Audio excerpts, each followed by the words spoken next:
الإنسان بتتم ولادته بواسطة طريقتين ملهمش تالت، يا إما الولادة العادية أو القيصرية، وبتلاقي تجهيزات طبية غير طبيعية أثناء الولادة. أما الحيوانات بمختلف أحجامها واللي فيه منها وزنها وحجمها أضعاف الإنسان بتولد لوحدها وبدون أي تدخل جراحي وبشكل غريب ومخيف جدا. والحيوانات عموما لما بتتولد بيبقى شكلها مختلف جدا عن شكلها لما بتكبر، وده شيء طبيعي في أي حاجة، ولكن مش بسرعة الحيوانات دي. وبسبب عدم الإدراك اللي في الحيوانات أوقات كتير ما بتقدرش تتعرف على أطفالها لما بيتولدوا، وده راجع لاختلاف شكلهم لما بيكبروا. أهلا بيكم. النهاردة هنكتشف مع بعض أغرب وأجمل 5 حيوانات حديثة الولادة. ولكن قبل ما نبدأ، لو لسه ما اشتركتش على القناة اشترك وفعل الجرس عشان تجيلك فيديوهاتنا دايما. مشاهدة صغار الحيوانات قد تكون متعة للعين لأغلبية الناس، أما مشاهدة الحيوانات حديثة الولادة بتبقى متعة من نوع خاص، متعة معاها كتير من التساؤلات. الأرانب من الحيوانات الجميلة والرقيقة اللي كلنا بنحبها، والكتير مننا بيحبوا يربوه كحيوان أليف. الأرانب والتكاثر عندها مش مرتبط بموسم أو بوقت في السنة. الأرانب ممكن تولد 6 مرات في السنة، وده راجع لأن فترة الحمل للأرانب بتكون شهر واحد تقريبا، وممكن تولد 20 أرنب في ولادة واحدة. الأرانب حديثة الولادة بتكون ضعيفة جدا، وده بيخليها عرضة للأمراض والفيروسات بشكل كبير، وعشان كده دايما بنربط موت الأرنب بالحسد.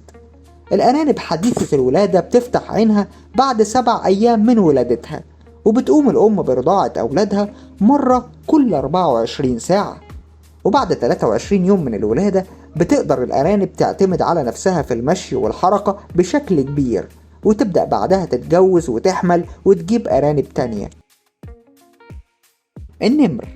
النمر من الحيوانات الرشيقة جدا في الحركة على الأرض وفي المية كمان، وده يخليك تسأل نفسك سؤال: هو حركة النمر وشكله أثناء الحمل بتبقى عاملة ازاي؟ هل بيفضل رشيق زي ما هو؟ هل بيعرف يصطاد ولا لأ؟ النمر لما بيحمل بتبقى فترة الحمل تقريبا 16 أسبوع، ولما بيقرب تاريخ الولادة بتختار الأنثى بالغريزة مكان آمن لولادتها خوفا على أطفالها القادمين. وممكن يوصل عدد النمور المولودين إلى 7 نمور. وزن النمر حديث الولادة بيكون تقريبا كيلوغرام، وده مقارنة بوزن النمر البالغ بيكون قليل جدا بشكل كبير، لأن وزن النمر البالغ ممكن يوصل وزنه ل 300 كيلوغرام. وعشان الأنثى تحمي نفسها وأطفالها من أي خطر بتفضل مستخبية في العرين لمدة 2 شهر. وصدقني لما أقولك إن النمور حديثة الولادة 50% منهم بيتعرضوا للافتراس بعد ولادتهم من تعابين أو أسود أو حتى نمور تانية. وبتقدر أطفال النمور الاعتماد على نفسهم بعد الولادة ب 18 شهر، وبيعيش النمر البالغ لفترة تصل ل 14 سنة. الدلافين مشهورة بذكائها وتواصلها المبدع للإنسان.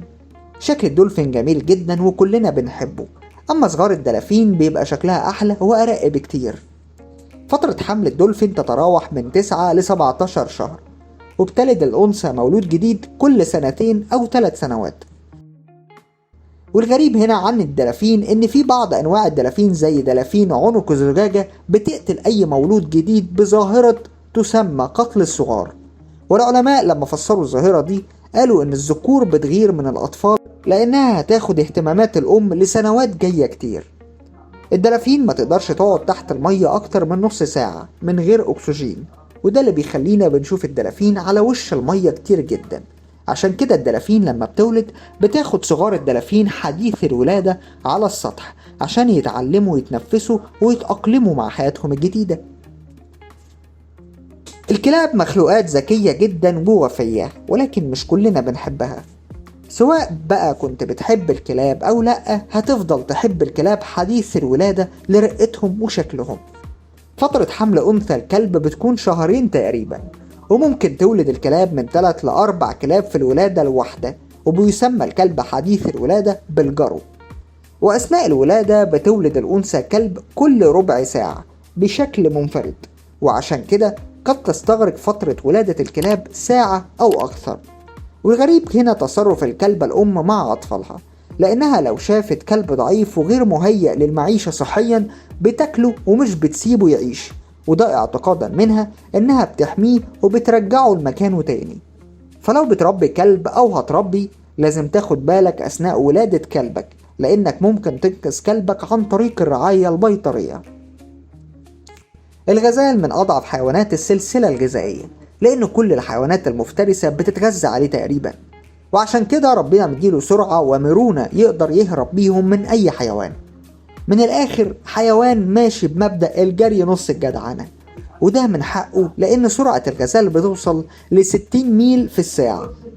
فترة حمل الغزالة بتوصل ل6 شهور، وبتولد في كل مرة مولود أو 2 بالكتير.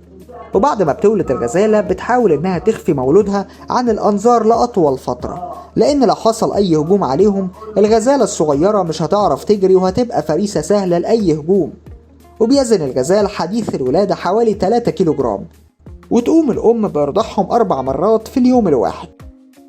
وأول ما يتم المولود شهر بيبدأ يعتمد على نفسه ويوفر لنفسه أكل زي الغزال البالغ.